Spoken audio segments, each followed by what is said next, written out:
അപ്പോൾ ഇന്നത്തെ വീഡിയോയിലോട്ട് എല്ലാവർക്കും സ്വാഗതം. അപ്പോൾ ഇന്നൊന്നും കഴിക്കാനുള്ള മൂഡൊന്നും ഉണ്ടായിട്ടില്ലായിരുന്നു. അപ്പോൾ ഇന്ന് വീട്ടിലുണ്ടാക്കിയത് ഉമ്മ ഓർഡർ ചെയ്തിരുന്നു കേട്ടോ. അപ്പോൾ ഞാൻ എന്ത് ചെയ്തു, ബ്രെഡ് ഓംലെറ്റ് ഉണ്ടാക്കാൻ വേണ്ടി വിചാരിച്ചിട്ടോ, ഒരു ബ്രെഡ് ഓംലെറ്റ് അല്ല, സാൻഡ്വിച്ച് ഉണ്ടാക്കാൻ വേണ്ടി വിചാരിച്ചു. അതിന് എഗ്ഗ് പൊട്ടിച്ച് കാണ്ട് ഫ്രൈ പാനിൽ ജസ്റ്റ് ഒന്ന് ഒഴിച്ചിട്ട് ഞാൻ അതിലോട്ട് കുരുമുളക് പൊടി ആഡ് ചെയ്തിട്ടാ. ഇനി നമ്മൾ പാന് ചൂടാക്കാൻ വേണ്ടി വെക്കണ്ടോ ഗ്യാസിൽ. അപ്പോൾ ഗ്യാസുമ്മ കൊണ്ടുപോയി വെക്കണം ഗൈസ്. അങ്ങനെ ഗ്യാസിലോട്ട് അതെടുത്ത് കൊണ്ടുവന്ന് ലാസ്റ്റ് ഇവിടെ ചൂടാക്കണ്ടോ ഗൈസ്. നമ്മൾ ചട്ടി ചൂടാക്കണം. ചട്ടിയിലോട്ട് വെളിച്ചെണ്ണ ഒഴിച്ചു. ഞാൻ നല്ല ഹോളിലാണ് കേട്ടോ തീ കത്തിച്ച് വെച്ചിട്ടുണ്ടായിരുന്നത്. ഇനി അതിലോട്ട് നമ്മളേക്ക് പൊട്ടിച്ചതല്ല, ഉപ്പിട്ട് കുരുമുളകിട്ടൊക്കെ സ്ക്രാബിൾ ചെയ്തത് അതിലോട്ട് ഒഴിച്ചു കൊടുക്കുക. അങ്ങനെയാണ് പാനൊക്കെ ചുറ്റിച്ച് കൊടുത്തോട്ടാ.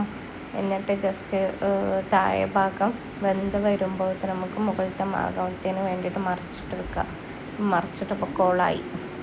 പെർഫെക്ഷൻ ലുക്കൊന്നും വല്ലാണ്ടില്ല ഗൈസ്, എന്താ ചെയ്യുക. അങ്ങനെ പിന്നെ ഇത് ഇന്നലെ വാങ്ങിച്ച മയോണൈസ് ആയിരുന്നു കേട്ടോ, തന്തൂരി മയോണൈസ്. നല്ല ടേസ്റ്റ് ഉണ്ടാകാൻ നോക്കാൻ വേണ്ടിയിട്ട് വാങ്ങിയതായിരുന്നു. പക്ഷേ എനിക്ക് ഇതിൻ്റെ ടേസ്റ്റ് വല്ലാതെ ഇഷ്ടമായില്ല ഗൈസ്, പോയി ഗൈസ്. അപ്പം ഞാനൊരു ബ്രെഡ് എടുത്തിട്ട് ഫസ്റ്റ് ഞാൻ അതിൽ ടോസ്റ്റ് ചെയ്തിട്ടോ ഈ ഒരു സാധനം. പിന്നെ ഇതിൻ്റെ ഉള്ളിൽ ഇതിൻ്റെ മേലെ ഞാൻ മറ്റേ പൊരിച്ചെടുത്ത എഗ്ഗ് വെക്കാം കേട്ടോ.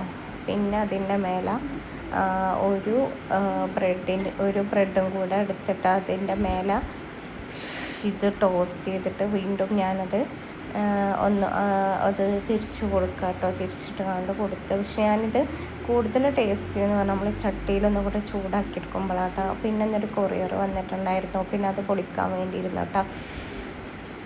അപ്പോൾ അതെന്താണെന്ന് വെച്ചാൽ ഇത് 2 പൗച്ചുണ്ട്. അപ്പോൾ സ്കൂൾ കുട്ടികൾക്കൊക്കെ ആവശ്യമുള്ളൊരു സാധനമാണ്. അപ്പോൾ എനിക്കും ആവശ്യമുണ്ടായിരുന്നു, മോക്കും ആവശ്യമുണ്ടായിരുന്നു. അങ്ങനെ 2 വാങ്ങിയതാട്ടോ. മോക്ക് സ്കൂൾക്ക് ആവശ്യമുണ്ടായിരുന്നു, എനിക്കും ആവശ്യമുണ്ടായിരുന്നു കേട്ടോ. അങ്ങനെ മോക്കോള് സർഫ് കളർ എടുത്ത് ഞാൻ പർപ്പിളും ചൂസ് ചെയ്തു കേട്ടോ. അപ്പോൾ സർഫാണോ പർപ്പിളാണോ കൂടുതൽ രസം നിങ്ങൾ കമൻറ്റ് ചെയ്യുക കേട്ടോ. അപ്പോൾ എനിക്ക് എന്തെടുത്താലും കൺഫ്യൂഷനാണ് അതിലേതാ രസം എന്ന്. അപ്പോൾ എനിക്ക് കുറച്ചും കൂടി ക്വാളിറ്റിയും പിന്നെ അതുപോലെ ഭംഗിയൊക്കെ ആയിട്ട് തോന്നിയിട്ടുള്ളത് സർഫാണ് കേട്ടോ. പർപ്പിളല്ല, ലാവൻഡർ കളറാട്ടോ. ലാവൻഡർ കളറാണ് എനിക്ക് കുറച്ചും കൂടി ഇഷ്ടമായത്. പക്ഷേ ഇത് അങ്ങനെ വെറൈറ്റി ആയിട്ടുള്ളൊരു കളറല്ല, ആർക്കും കിട്ടാത്തൊരു കളറല്ല. അതുകൊണ്ടാണ് ഞാൻ ലാവൻഡർ ചൂസ് ചെയ്തത് കേട്ടോ. പിന്നെ എനിക്ക് എക്സാമിനൊക്കെ പോകുമ്പോഴൊക്കെ ആവശ്യമുണ്ട് ലാവൻഡറിൻ്റെ അല്ല, എക്സാമിന് പോകുമ്പോൾ പെൻസില് അങ്ങനത്തെ സ്കെയില് അങ്ങനത്തെ കാര്യങ്ങളൊക്കെ ഇടാൻ വേണ്ടിയിട്ടാണ് കേട്ടോ ഞാനൊരു ബോക്സ് 2 കോംബോ വെച്ചിട്ട് ഓർഡർ ചെയ്തത്. അങ്ങനെ പിന്നെ വേറൊരു സാധനം കൂടെ ഉണ്ട്. അങ്ങനെ ഇത് 2 ഫൈനലി കിട്ടിയത്. ഇതിന് ഫ്രണ്ടിലുണ്ട് ഒരു ചെറിയൊരു സിപ്പ്, പിന്നെ നടുവിലും ഉണ്ട്, പിന്നെ ബാക്കിലും ഉണ്ട് കേട്ടോ സിപ്പ്. കീ ചെയിനൊക്കെ അതുമ്പോൾ തന്നെ ആഡ് ചെയ്താൽ വന്നിട്ടുള്ളത് കേട്ടോ. 2 നല്ല അടിപൊളി രസമുള്ള കീ ചെയിൻ യൂണിക്കോണിൻ്റെ. അങ്ങനെ ഇതിന് അധികം റേറ്റ് ആയിട്ടില്ല, 150 രൂപക്കാണ് ഈ 2 പൗച്ചും കിട്ടിയത്. അപ്പോൾ എന്തായാലും വെറുത്തല്ലേ. പിന്നെ അടുത്ത പ്രോഡക്റ്റും കൂടെ ഉണ്ട്, അത് ഞാൻ കാണിച്ചു തരട്ടോ. അപ്പോൾ ഇതാണ് നെക്സ്റ്റ് പ്രോഡക്റ്റ് നൈറ്റായിട്ട് യൂസ് ചെയ്യാൻ വേണ്ടിയിട്ട് വാങ്ങിയതാട്ടോ ഞാൻ. പക്ഷേ ഇത് നൈറ്റിൻ്റെ വലുപ്പമൊന്നുമില്ല കേട്ടോ, എന്നാലും കുഴപ്പമില്ല. ഇതിൻ്റെ ഫൈനൽ ലുക്ക് ഞാൻ കാണിച്ചു തരാം.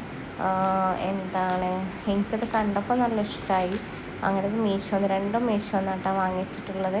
അപ്പോൾ ഞാനത് ജസ്റ്റ് നിങ്ങൾ കാണിച്ചു തരാട്ടോ. നൈറ്റി സൈസിൽ വന്നിട്ടുള്ള ടോപ്പ് സൈസിൽ വന്നിട്ടുള്ള നൈറ്റി ഫീഡിങ് മദേഴ്സിനൊക്കെ അടിപൊളിയാണ് കേട്ടോ ഈ നൈറ്റി. നല്ല യൂസ്ഫുൾ ആവും. കാരണം ഞാൻ XL സൈസിൽ വന്നിട്ട് തന്നെ XL സൈസിലാണ് ഓർഡർ ചെയ്തത്. പക്ഷേ എത്തിയത് XXL സൈസിലാണ്. നല്ല ഫിറ്റിങ്ങും ഉണ്ടാവും കേട്ടോ. അപ്പോൾ ഇത് ഞാൻ എടുത്തിട്ട് നിങ്ങളെ കാണിച്ചു തരാം. അപ്പോൾ എനിക്ക് തോന്നിയത് ഞാൻ ഷിപ്പ് നോക്കിയിട്ടില്ല. നമ്മളെ ഒരു വീട്ടിൽ നൈറ്റ് യൂസിനൊക്കെ പറ്റും. ഇതാണ് നമ്മളെ ഒരു പ്രൊഡക്റ്റ്. എങ്ങനെയുണ്ട് ഈ നൈറ്റ്? നല്ല രസമല്ലേ?